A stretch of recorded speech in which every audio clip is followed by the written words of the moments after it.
Atensyon sa mga maglatagaw sa dakbayan sa Sugbo nga walay saktong dokumento. Nagsugod na ang COVID Action Team sa pagpanakop sa mga wala mutuman sa ECQ protocol. Ani ang report.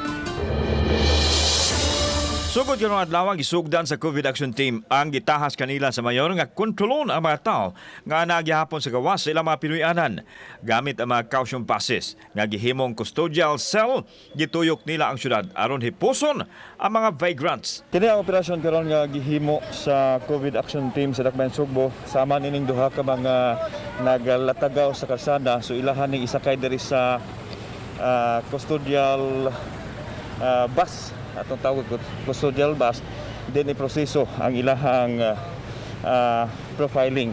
So mosakata doon na nga dakpan o nga rescue. Okay, so rescue lang ato ang terminong galiton, boss.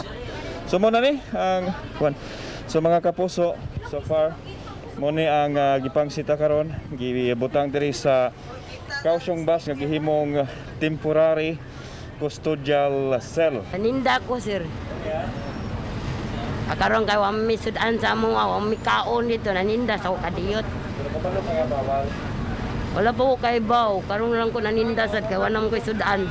Apil sa ilang gi-pick up mao katong wala magsulob og mask nga istriktong gipatuman. Katong curfew sa minors ug sa senior citizens.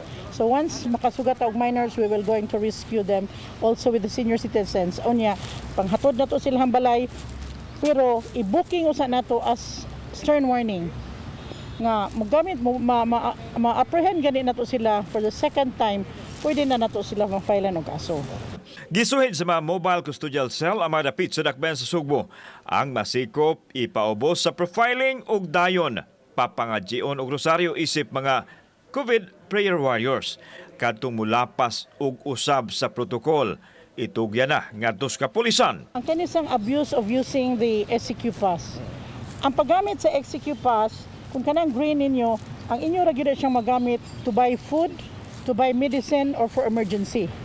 But if you later roam around the city, pwede na nato sila madrakop. Kauban si Marlon Milgaso, ako si Alan Domingo. Balitang Bisdak.